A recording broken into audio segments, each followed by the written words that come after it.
नमस्कार, मी प्रशांत वनकोरे यूट्यूब चॅनलवर आपले स्वागत आहे. आज आपल्याबरोबर आहेत डॉक्टर अक्षय जैन सर. नमस्कार सर, आपल्या यूट्यूब चॅनलवर स्वागत आहे. तर आज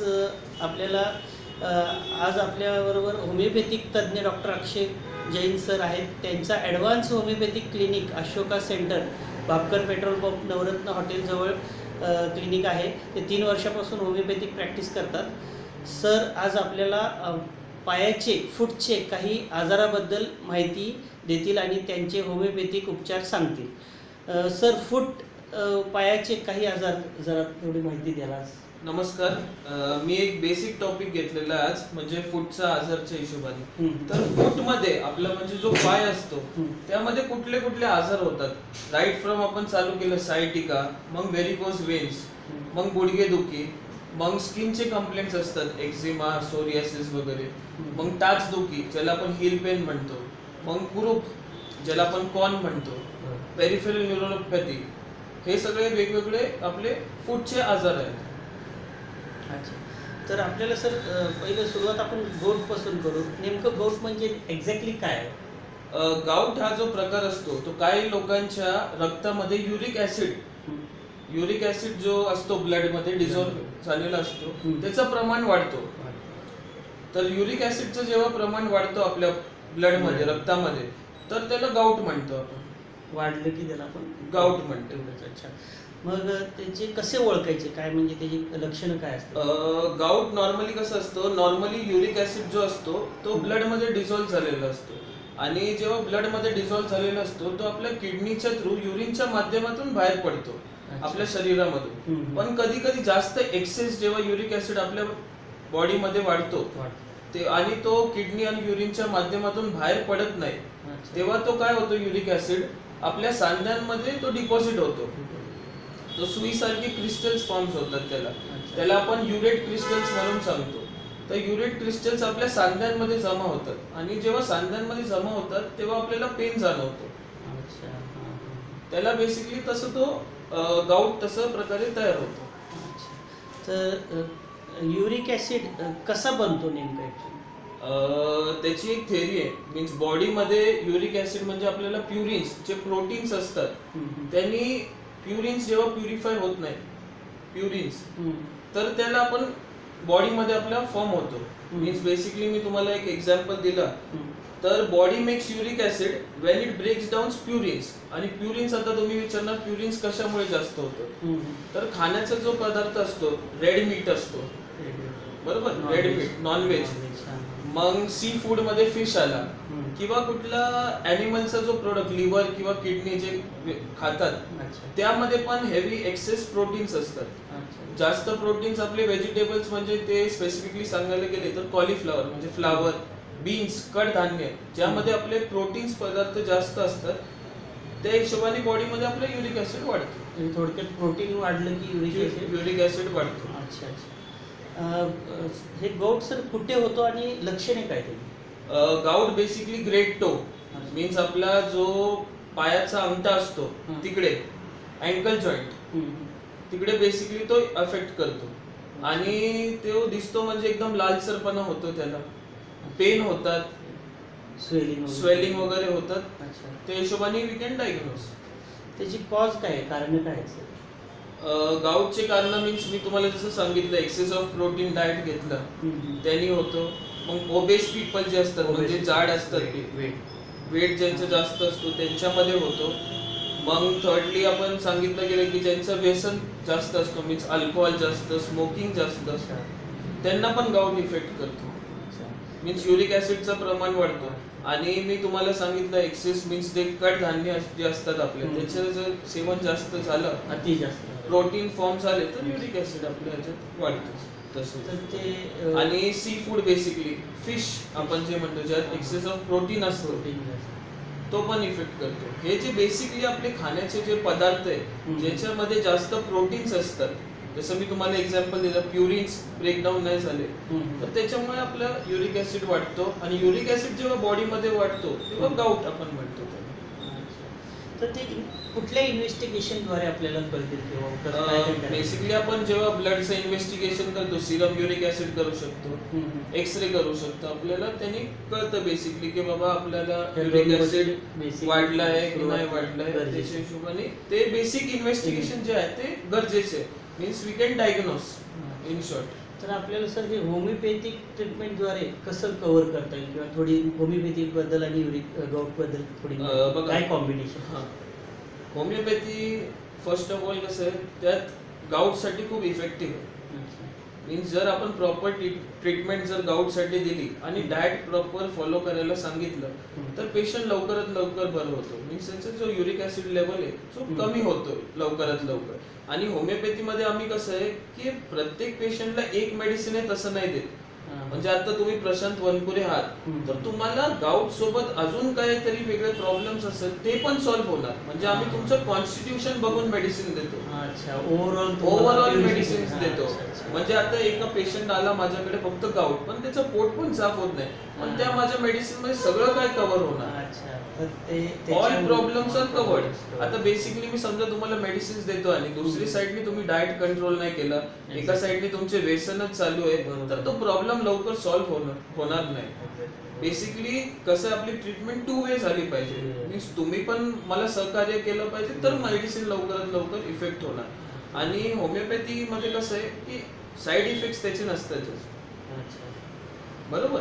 आणि साईड इफेक्ट नसतात आणि डोसेज कसं त्याचं स्मॉल डोसेज असतो, तो घ्यायला इझी असतो, कॉस्ट इफेक्टिव्ह पण असतो, कॉस्ट पण खूप कमी असते त्याची. तर त्याच्या हिशोबाने आणि पेशंटला आणि लहान बाळांना घ्यायला तर त्याला खूप चांगलं असतं. एज लिमिट नाहीये त्याला. Right from yes from a kid we can take till मोठेपर्यंत जो पण आहे homeopathic treatment we can give.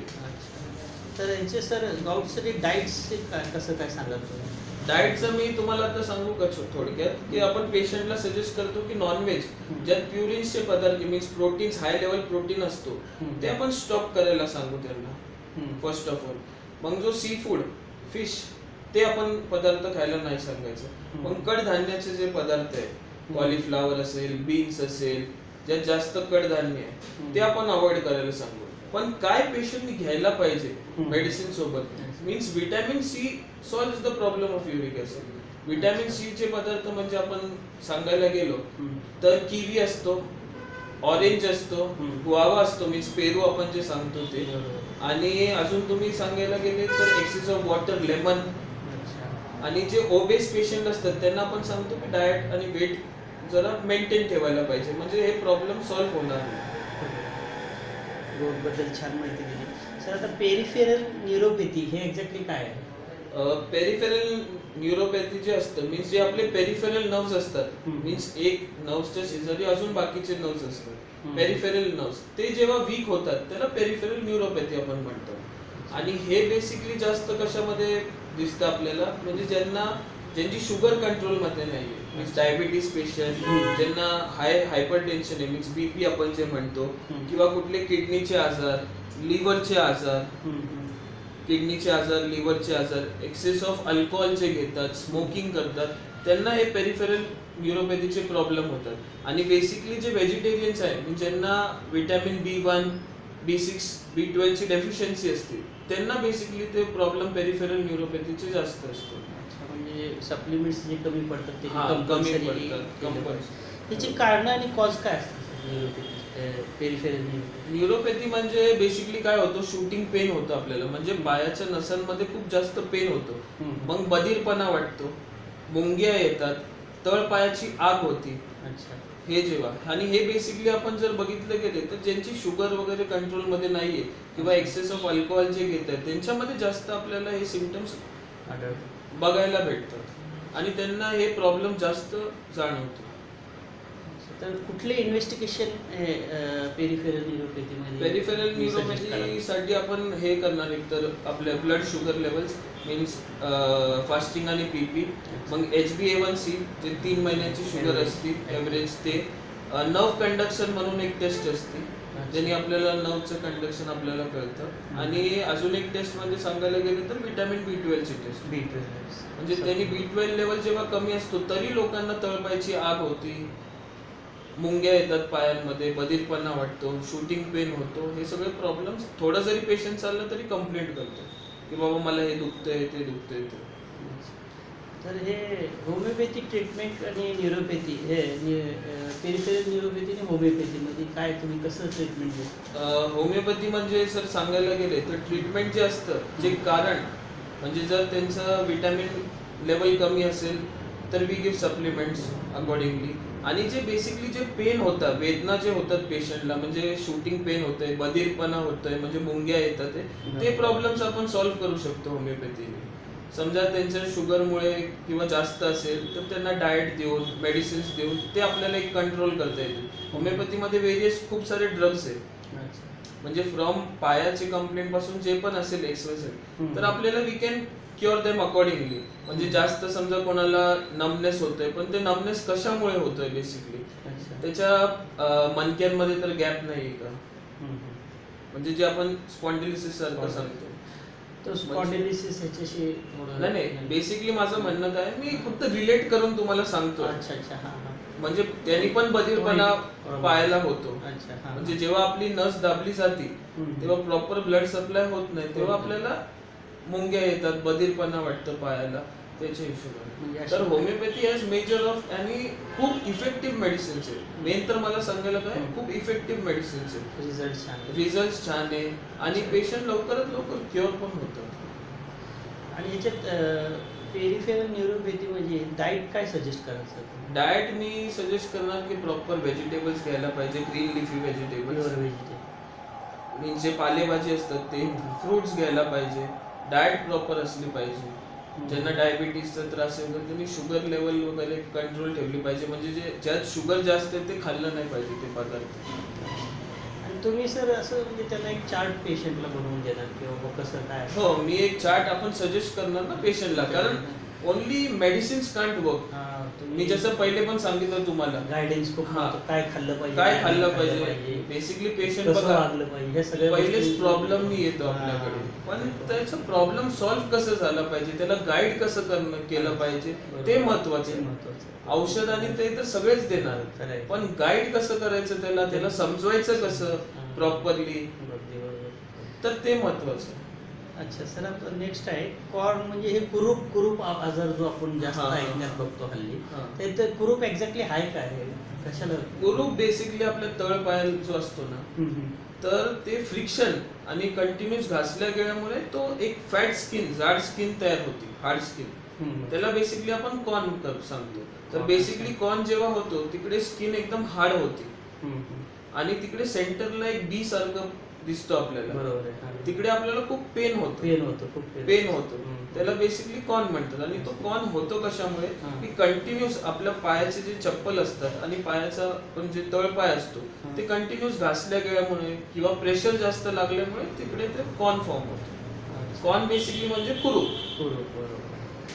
लक्षणे काय सर, कशी काय होते? कॉर्न बेसिकली जेव्हा होतो तर त्यांना पेन खूप होतो, पेन जास्त होतो, लालसरपणा होतो.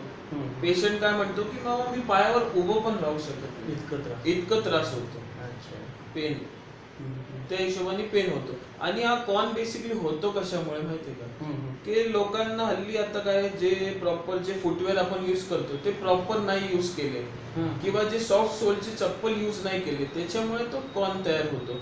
किंवा आता लेडीज मध्ये आपण बघितलं गेलं तर ते हाय हिल्सचे चप्पल वापरतात, त्यांनी कंटिन्यूस प्रेशर लागतो. प्रेशर लागल्यामुळे काय होतं, तो फ्रिक्शन तयार होतो, घासतो ना आपला पाय चप्पल, तर तिकडे ती स्किन जाड तयार होते आणि त्या फ्रिक्शनमुळे तो कॉर्न तयार होतो. तर त्याची होमिओपॅथी ट्रीटमेंट मध्ये कसं काय करतात? कॉर्न साठी तर मी सांगायला गेलो तर होमिओपॅथी हॅज बेस्ट रिझल्ट्स. अच्छा. Without surgery we can cure corn, without surgery 100%. Surgery न करता पण कॉर्न मी बरेच कॉर्न बरं केलेले. एका माझ्या पेशंटला एका पायाला 7 कॉर्न होते. अरे बाप, 7 कॉर्न होते. ते 7चे 7 corn. Time off period around 2 to 2.5 months लागतो. आणि बेसिकली कॉर्न जास्त बॉडीमध्ये कोणाची टेंडन्सी असली फॉर्म होण्याची तरी फॉर्म होतो. कॉन. समजा सर्जरी केली तुम्ही तर सर्जरी एक कॉन काढणार तुम्ही, पण बाकीचे कॉन सगळीकडे मल्टिपल नाही करू शकत. आणि आम्ही तर कॉन कॅप पण सजेस्ट करत नाही. कॉन कॅप हल्ली कस्ट मेडिकल वाल्याकडून डायरेक्ट घेऊन लोकांना ते कॉन कॅप. तर कॉन कॅपनी काय होतो, तिथलं तो दाबून जातो. अच्छा.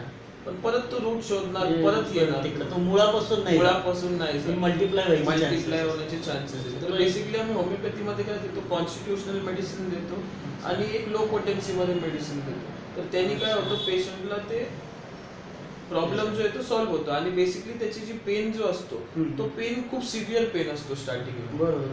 कारण आपण तळ उभा तर पायावरतीच राहणार आणि परत प्रेशर लागल्यामुळे तो परत अजून जास्त दुखायला लागतो आपल्याला. टाच दुखणे म्हणजे हिल पेन ह्याच्याबद्दल सर काय माहिती सांगाल?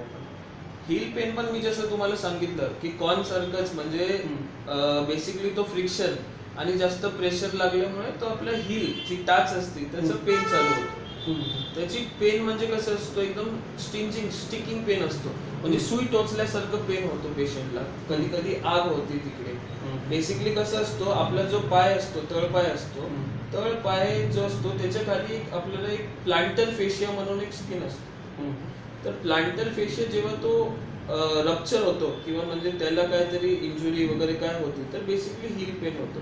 आणि आपलं बेसिकली कसं मांड्या आणि गुडघ्यांचा वेट आपल्या तळपायावर पूर्ण.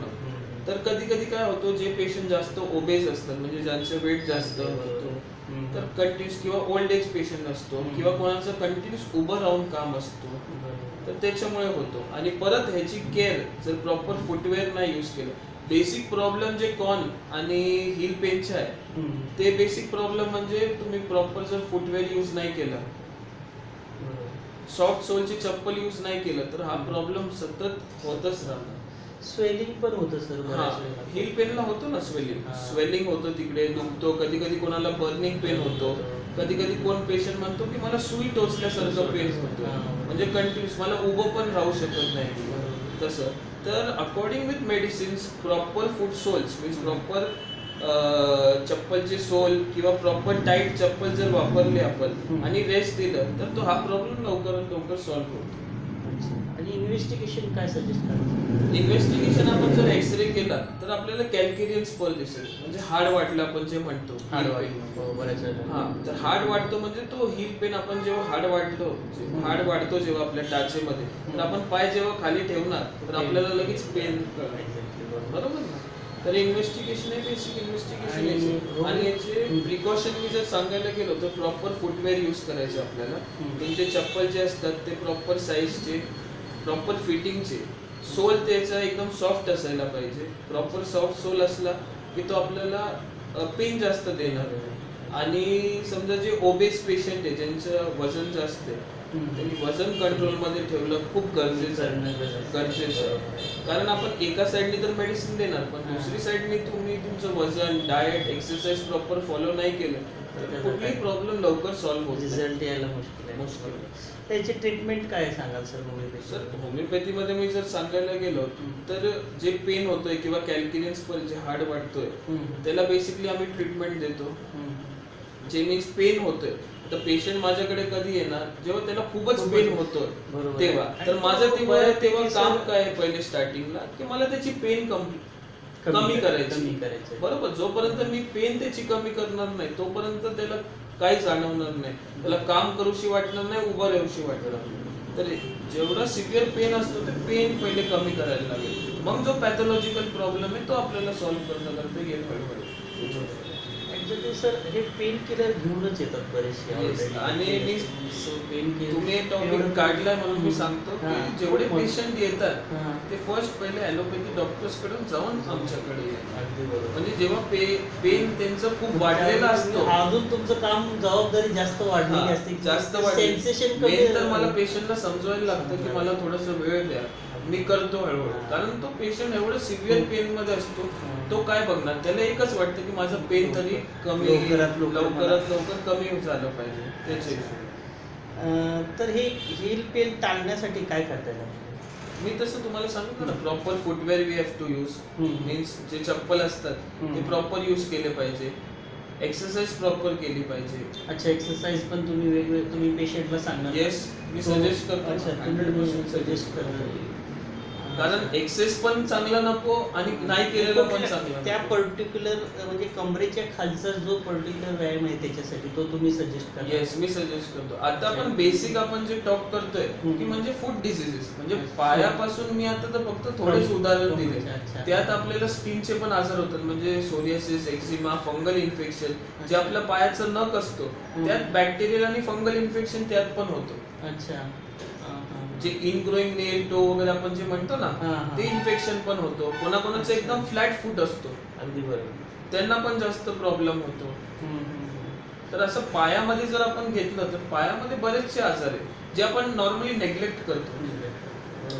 आपल्याला बेसिक माहित सगळं असतं, पण आपण ते जाणून घ्यायचा प्रयत्न केला नाही. जेव्हा आपल्याला पेन जास्त होतो तेव्हा आपल्याला कळते की बाबा हा पण असतो, तो पण असतो सगळीकडे. नॉर्मल जर समजा स्पोर्ट्स इंजुरी झाली किंवा हे झालं तरी आपल्याला कुठला, म्हणजे समजा मी तुम्हाला सांगायला गेलो उदाहरण, तर टेंडर किंवा काहीतरी ब्रेक झालं, टेंडॉन वगैरे, अच्छा, त्यासाठी पण वी कॅन सजेस्ट. म्हणजे मी तुम्हाला जे हे प्रॉब्लेम जो आहे तो सॉल्व्ह करेल. कोणाकोणाचा फ्रॅक्चर झाला तर फ्रॅक्चर तर करावंच लागेल आपल्याला, बरोबर. होमिओपॅथीमध्ये फ्रॅक्चरसाठी तर नाही, पण तो फ्रॅक्चरची जखम किंवा तो लवकर भरण्यासाठी तरी आपण औषध देऊ शकतो. म्हणजे त्यांनी काय होणार, त्याची जो कंप्लेंट आहे तो लवकर सॉल्व्ह होईल. सर, आज तुम्ही तुमचा अनमोल वेळ काढून आपल्या चॅनलला जे वेळ दिला आणि खूप छान माहिती दिली, त्याबद्दल मी तुमचे आभार व्यक्त करतो. Thank you so much. मला प्रेक्षकांना नक्की आवर्जून सरांना एक तरी भेट द्यावी अशी माझी अपेक्षा आहे. आणि सर, तुम्ही नक्कीच पेशंटला चांगलं ट्रीट करायला याची अपेक्षा आहे. थँक्यू.